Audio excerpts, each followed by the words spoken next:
Monsieur le Conseiller fédéral, Mesdames et Messieurs, bonjour. Bienvenue à cette première conférence de presse. Je vais vous donner tout de suite quelques premières informations sur la séance qui s'est déroulée ce matin. Vous avez reçu tous les communiqués sauf un. Vous recevez cet après-midi encore un communiqué du DTEC sur la suppression de la vignette pour les vélos. Ça devrait vous parvenir dans les minutes qui suivent, si ce n'est pas déjà déposé pendant qu'on parle ici. Deuxième information. Ce matin ont été traitées au Conseil fédéral deux motions qui intéressent beaucoup, raison pour laquelle je donne tout de suite l'information avant que vous me posiez la question. Ce sont les motions du Conseil des États concernant la base légale pour la conclusion de traités internationaux par le Conseil fédéral et la motion du Conseil national révision des bases légales régissant la conclusion d'un traité international par le Conseil fédéral. Ces deux motions ont été traitées ce matin par le Conseil fédéral, acceptées, et elles seront transmises donc aux chambres aujourd'hui. Vous trouverez les raisons pour lesquelles elles ont été acceptées, comme d'habitude, dans le texte du Conseil fédéral qui a été transmis aux chambres. Si vous avez des questions sur ce sujet-là, je vous encourage simplement à prendre, après avoir pris connaissance du texte et des raisons qui ont poussé le Conseil fédéral à accepter ces motions, à contacter le département responsable, qui est le département fédéral de justice et police. Voilà les deux informations que j'avais à vous transmettre avant de passer au thème d'aujourd'hui. Est-ce que vous avez d'autres questions sur la séance qui s'est déroulée ce matin? Vous avez vu que nous avons une deuxième conférence de presse qui est prévue à 15h15. Comme un autre sujet d'actualité vous intéresse très certainement le rapport des commissions de gestion. Il y a eu une première discussion à ce sujet au Conseil fédéral. Madame la présidente de la Confédération sera à vos dispositions pour répondre à vos questions dès 15h15 sur ce sujet. Avez-vous des questions? Monsieur Friedli.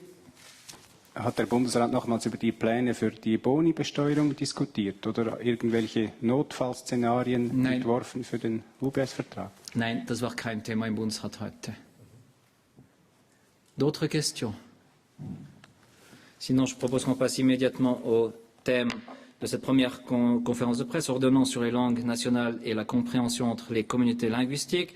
Aux côtés de Monsieur le Conseiller fédéral Didier Burkhalter, j'ai le plaisir d'accueillir sur ce podium Monsieur Jean-Frédéric Josselin, directeur de l'Office fédéral de la culture, ainsi que Monsieur Yves Fischer, le directeur supplément de l'Office fédéral de la culture, qui se trouve en minorité linguistique sur ce podium. Et je vous passe tout de suite la parole, Monsieur le Conseiller fédéral. Bon, Burkhalter, ça vient de l'Emmental. Hein. On égalise. Bien, bonjour mesdames et messieurs. Le Conseil fédéral a donc adopté aujourd'hui l'ordonnance sur les langues nationales et la compréhension entre les communautés linguistiques, ce qui fait que cette belle journée est encore plus belle d'ailleurs. Et cette ordonnance va en effet permettre la mise en œuvre progressive de la loi sur les langues qui avait été approuvée par le Parlement déjà en octobre 2007. L'ordonnance règle 4 domaines: l'utilisation des langues officielles de la Confédération et la promotion du plurilinguisme dans le service public, donc essentiellement, on pourrait dire à l'interne de la Confédération, mais évidemment avec tout ce que cela implique comme conséquences sur l'environnement. Et puis ensuite, les mesures de compréhension et d'échange entre les communautés linguistiques, ça c'est vraiment tout ce qu'il y a d'externe. Le soutien au canton plurilingue est également réglé, de même que la sauvegarde et la promotion des cultures et des langues romanches et italiennes. Avec la mise en œuvre de cette loi sur les langues, donc au 1er janvier 2010 déjà, mais de son ordonnance d'application maintenant à partir du 1er juillet prochain, le Conseil fédéral exécute d'abord un mandat constitutionnel. Vous savez qu'il y a l'article 70 de la Constitution qui consacre en particulier les langues officielles de notre pays, les langues officielles, les langues nationales, j'y reviendrai, et puis surtout le rôle des cantons, de la Confédération et des deux ensemble pour cette question de la politique des langues. Donc nous franchissons aujourd'hui une étape importante pour la politique linguistique de notre pays. Le premier instrument du génie d'un peuple, c'est sa langue, a écrit Stendhal.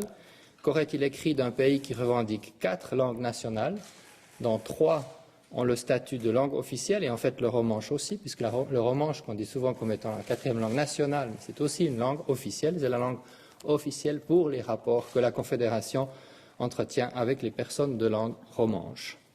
Encore faut-il que ces langues nationales et officielles soient maîtrisées par le plus grand nombre. Les Suisses restent aujourd'hui encore des citoyens plurilingues, et dans un monde qui utilise évidemment de plus en plus l'anglais et c'est une chose qui est un fait, il est encore mieux de non seulement maîtriser l'anglais, mais d'avoir encore plusieurs langues, plusieurs possibilités de parler d'autres langues.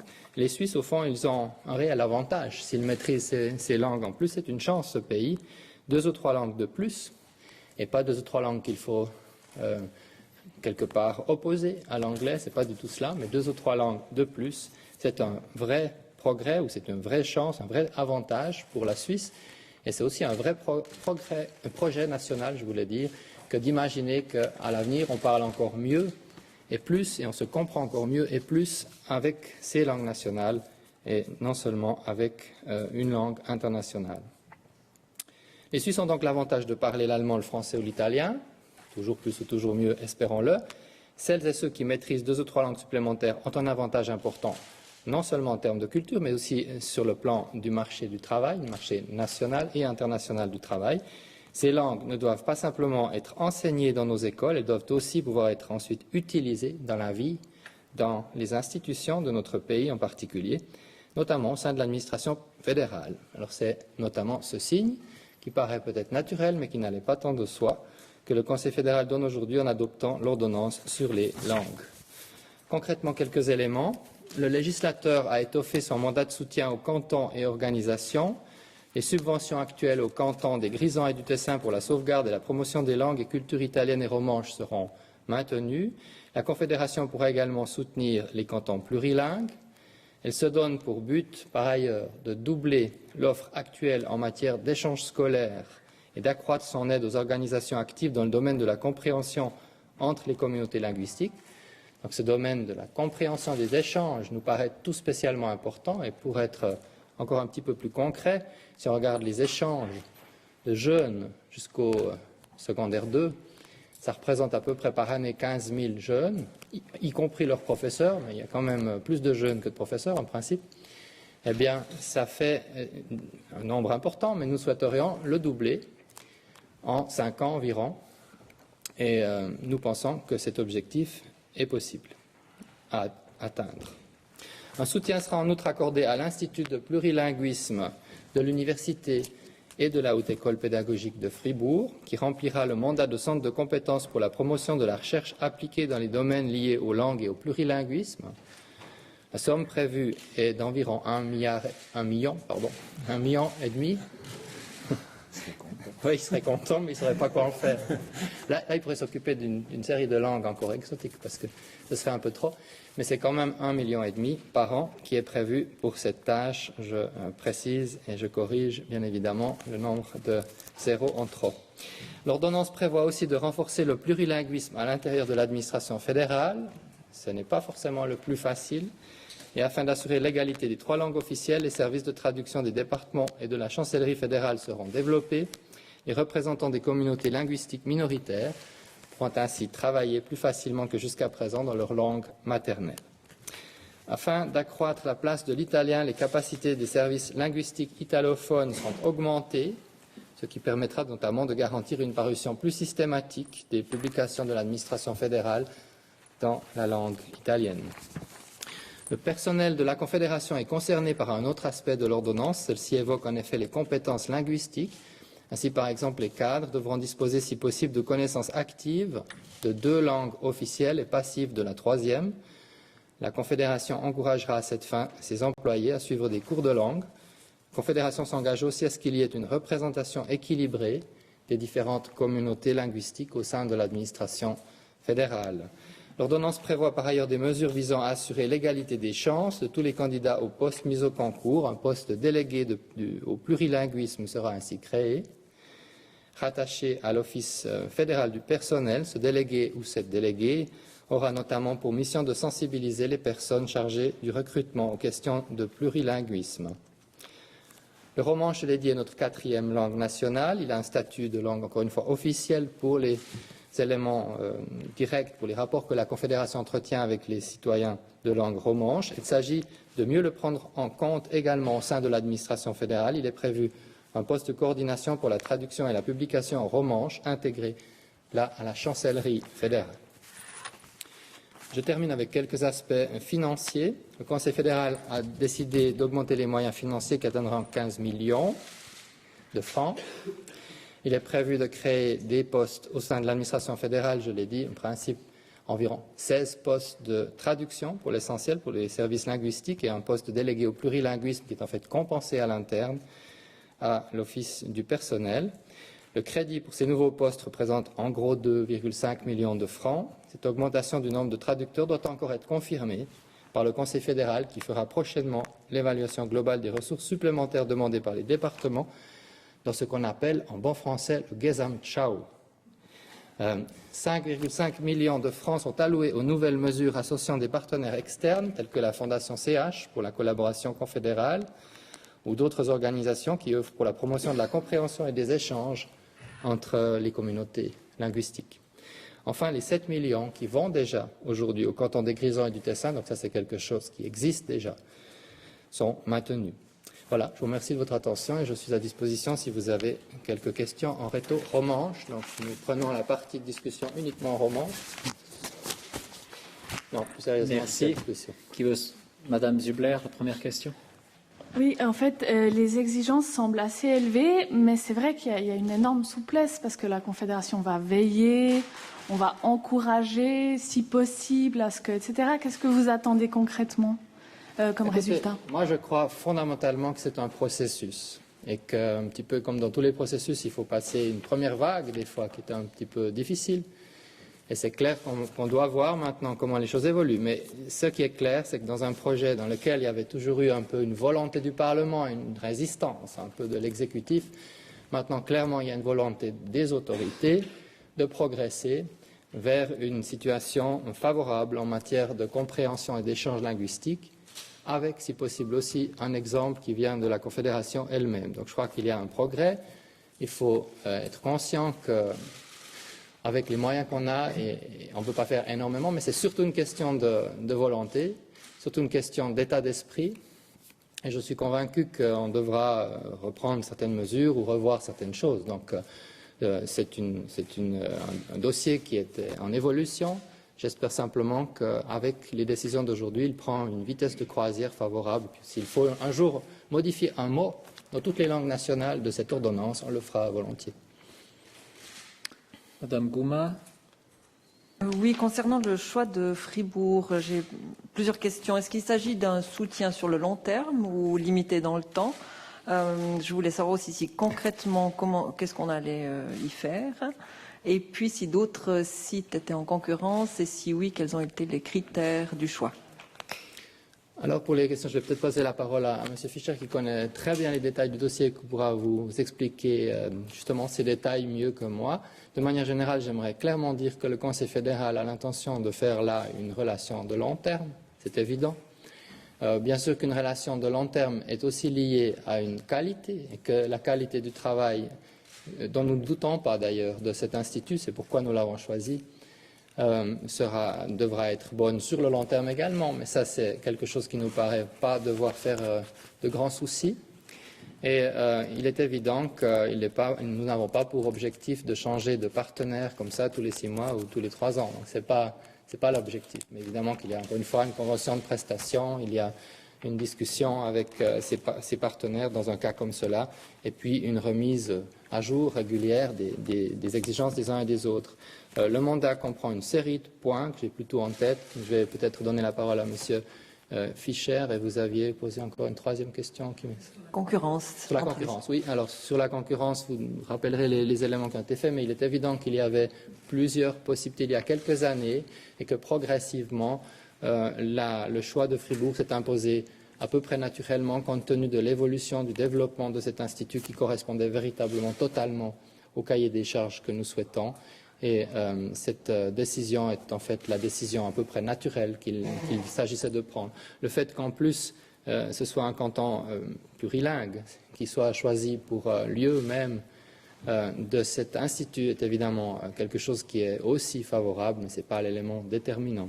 Monsieur Fischer, si vous pouvez peut-être rappeler un peu les différents éléments du mandat. Ja, Die Beziehungen zum Wissenschaftlichen Institut werden tatsächlich in einer Leistungsvereinbarung festgelegt. In dieser Leistungsvereinbarung wird ein Forschungsauftrag festgeschrieben. Diese Leistungsvereinbarung wird in der Regel auf 4 Jahre abgeschlossen, ist aber erneuerbar, selbstverständlich.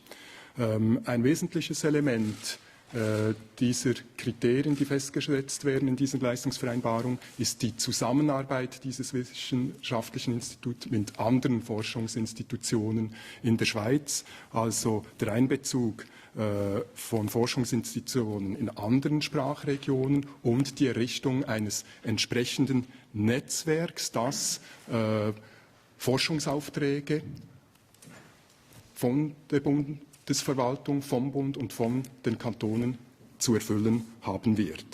Ein weiteres Kriterium war natürlich, dass dieses Institut in einem Universitätskanton errichtet werden muss, wo schon bestehende Strukturen vorhanden sind. Es war nie die Errichtung eines neuen Instituts vorgesehen, was natürlich auch die Auswahl eingeengt hat. Merci, Monsieur Cavelti. Können Sie mich noch updaten, was jetzt die aktuelle Verteilung, die sprachliche Ausgewogenheit betreffend ist? Also wie viele deutschsprachige, französischsprachige, italienischsprachige und romanischsprachige Schweizer gibt es jetzt in der Bundeskanzlei? In der Bundesverwaltung, pardon. In der Verwaltung, in der ganzen Verwaltung. Ja, also jetzt hat man ja Zielvorgaben 70, 22, 7, 1. Ja. Wie ist das heute? Also können Sie das genau sagen, bitte? Ja, die aktuelle Verteilung entspricht etwa den Sollwerten, wie sie in der Verordnung nun vorgesehen sind. Das heißt etwa 69,9% im Deutschen, 22,4% im Französischen, 7,1% im Italienischen und 0,6% im Rätoromanischen. Es geht natürlich jetzt nun darum, mit diesen neuen Richtwerten, die aufgerundet werden sind, die Pérennité, also die Nachhaltigkeit dieser Vertretung sicherzustellen. Monsieur Storni. Monsieur le conseiller fédéral, maintenant, justement, encore à propos de ces quotas, vous dites à peu près le seuil de référence serait de 7% d'italophones. Mais qu'est-ce que c'est concrètement un italophone? Est-ce que c'est une personne qui s'exprime comme langue principale, l'italien? Ou est-ce que c'est peut-être aussi un secondo qui a un nom italien, comprend l'italien, mais peut-être s'exprime presque seulement en allemand? Bon, c'est une bonne question que je ne m'étais pas posée. Mais moi, comme ça, à titre de pur bon sens, je trouve véritablement que c'est la langue qui importe. Donc, c'est la personne qui véritablement vit comme première langue l'italien.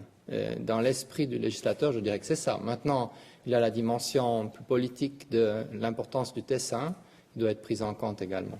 Mais d'abord, c'est la langue et la culture. Mais là aussi, peut-être vous voulez rajouter quelque chose qui dit le contraire certainement de ce que je viens de dire.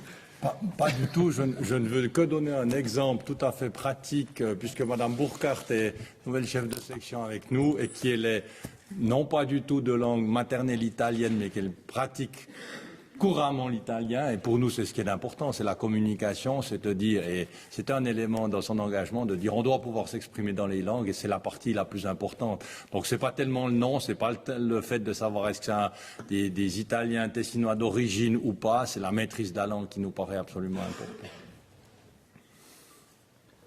Monsieur Bourquin. Oui, pour revenir sur le choix de Fribourg, il y avait une autre candidature, c'était celle de Bienne, qui est quand même une ville quand même assez forte au niveau du bilinguisme. Il y a tout le forum du bilinguisme du côté biennois. Pourquoi est-ce que vous n'avez pas décidé de prendre Bienne plutôt que Fribourg? Il n'y a pas eu de candidature officielle au niveau de Bienne. Il y a eu des discussions qui ont été faites, des analyses, des points qui ont été faits.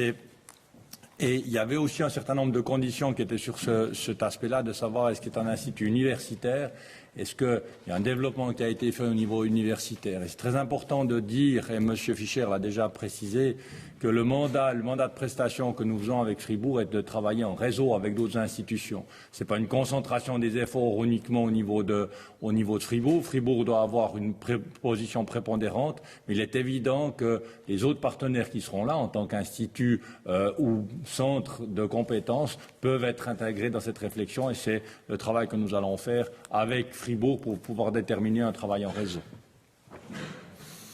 Monsieur Vignati.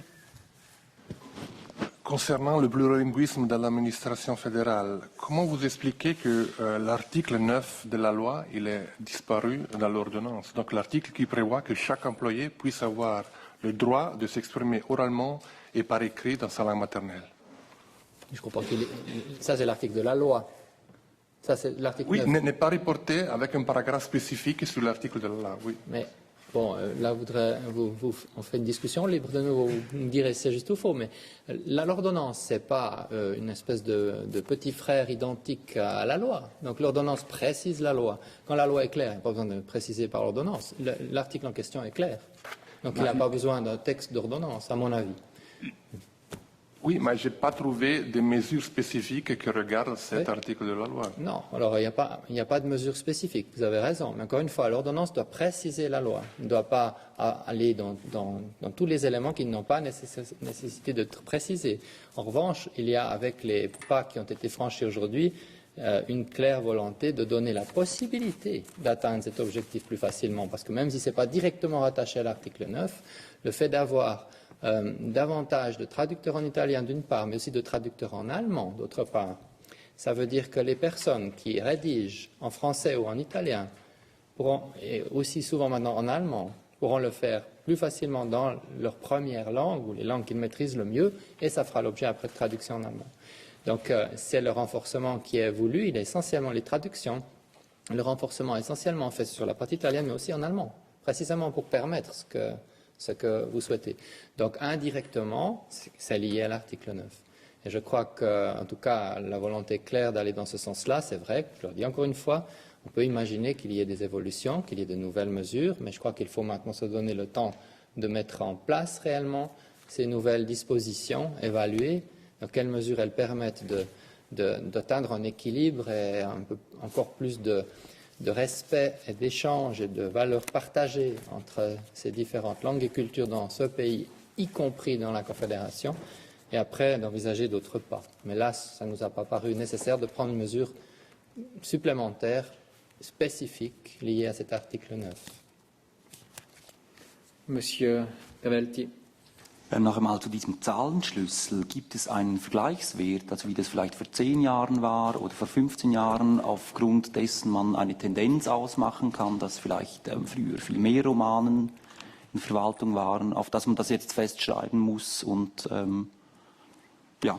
Ja, also das ist eine Verordnung. Das ist sicher möglich, dass wir einmal das ändern, besonders diese Zahlen. Aber die sind Zielwerten. Also ich würde das nicht unbedingt jetzt sagen, in 10 Jahren werden wir das ändern. Es ist schon möglich. Aber ich dachte mir, gab es früher eine andere Aufschlüsselung? Also gibt es konkret Gründe, also muss man Bedenken haben, dass jetzt die Anzahl französischsprachiger abgenommen hat in der Verwaltung? Gibt es da Zahlen dazu? Ja, das verstehe ich. Also man sollte vielleicht eine nuancierte Analyse und auch bei den Stufen, zum Beispiel Kaderstellen und so, die Analyse machen. Aber das stimmt. Also es ist schon so, dass es manchmal den Eindruck entstehen kann, dass es in den nächsten Jahren, und zwar auch in den letzten Jahren, vielleicht weniger Attraktivität gibt. Es gibt vielleicht weniger Attraktivität für die französisch- und italienischen Sprechende. Aber ich würde sagen, das ist auch jetzt wichtig, dass es auch bei den französisch Sprechenden, bei den italienisch Sprechenden auch die Wille, den Mut, hier beim Bund zu arbeiten, besser dasteht. Und mit diesen verschiedenen Maßnahmen gibt es auch die Möglichkeit, jetzt zu sichern, dass es etwas mehr attraktiv ist, auch für diese Leute, die aus Welschland oder aus der italienischen Schweiz stammen, hier zu arbeiten. Das ist auch unser Wille. Aber ich kann nicht sagen jetzt genau, wie es weitergehen wird in den nächsten Jahren. Ich sage es noch einmal, wir werden das einschätzen und das evaluieren und werden schon neue Maßnahmen treffen. Aber es gibt einen Trend, dass es immer mehr Deutschschweizer gibt, prozentual in der Bundesverwaltung. Ja. Den hat man auch errechnet, diesen Trend. Ja, also noch einmal, es hängt davon ab, auch ob es Kaderstellen sind oder nicht. Und es hängt davon ab, in welchem Departement. Das muss nuanciert werden. Das kann man nicht so sagen, dass es wirklich so einen Trend gibt oder im Ganzen, im Großen und Ganzen. Je pense que dans l'administration fédérale, effectivement, on voit des évolutions. Il peut y avoir des évolutions temporaires. Il est vrai aussi que si on prend un exemple, je prendrai l'exemple de l'Office fédéral de la culture, où on a plutôt une tendance contraire. J'entends de dire on a, suivant les possibilités, suivant les capacités, suivant les conditions extérieures, parce que la langue ne peut pas être le seul critère d'engagement, il doit être pris en compte. Et c'est surtout dans le processus de recherche avant la sélection qu'il faut avoir des bonnes candidatures, et c'est non pas seulement dans le processus à la fin où on doit se dire tiens, je m'en vais sélectionner quelqu'un à propos de sa langue. Donc ça, c'est un point extrêmement important, et je crois que ce qu'il faut se rendre compte, c'est que maintenant, il y a une prise de conscience de tous les responsables de dire on doit faire attention à ce critère en amont le plus tôt possible lorsqu'on cherche des candidats. Monsieur ? Une question. Que se passera-t-il si dans 10 ans, un département continue à employer 80% d'alémaniques, par exemple? Ça sera très grave pour ce département.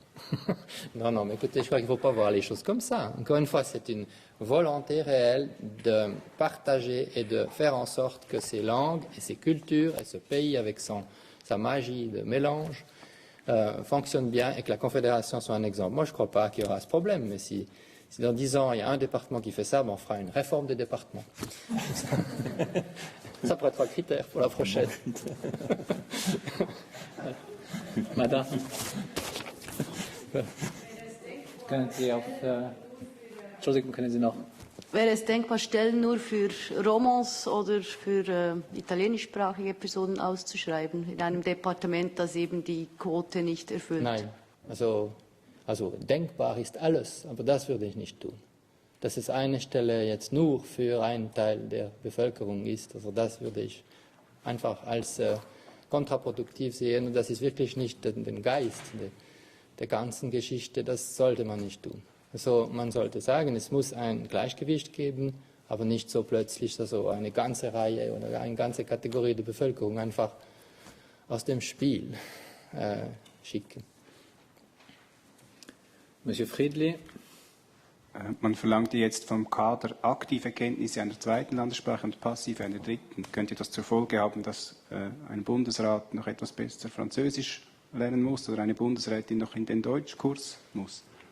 Ja, ich glaube, das ist wichtig, dass man solche Kurse auch als Bundesrat in Aussicht nimmt. Also es ist überhaupt keine schlechte Sache. Also, aber das ist nicht so ein Problem mit Französisch und Deutsch. Das ist etwas mehr Italienisch und auch Englisch oder andere Sprachen. Also das ist einfach wichtig, dass man diese Sprache, bei diesen Sprachen, verschiedenen Sprachen sich verbessert, auch beim Bundesrat. Der Bundesrat ist verbesserungsfähig, hat sicher ein Verbesserungspotenzial da auch. Ja.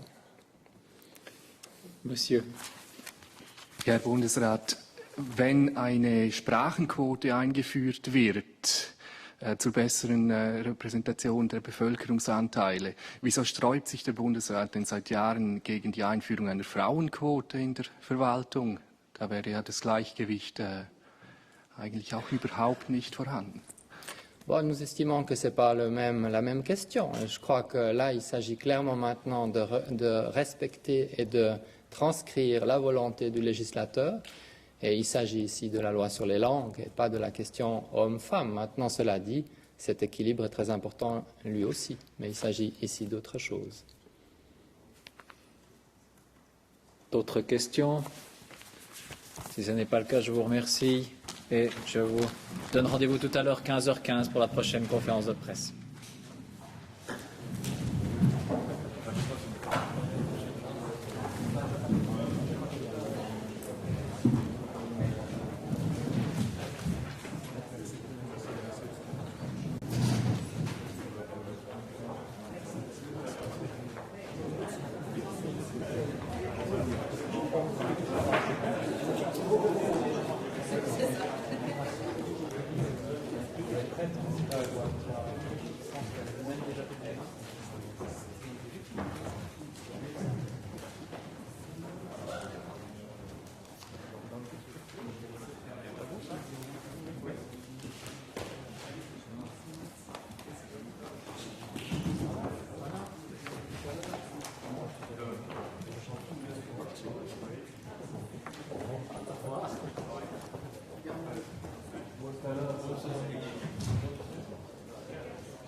Même si dans 10 minutes, c'est la même chose. Oui, de toute façon, c'est joué.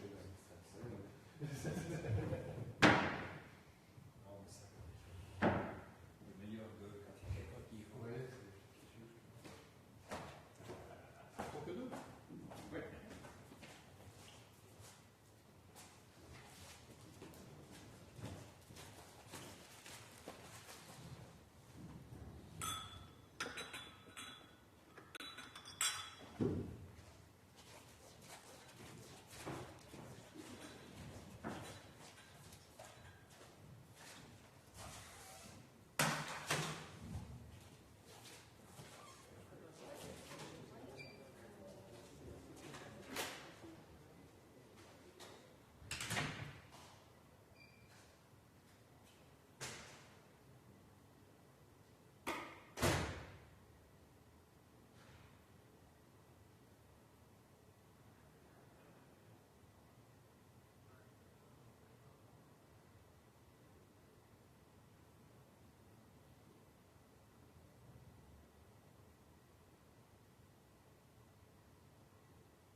mit unseren Wählern.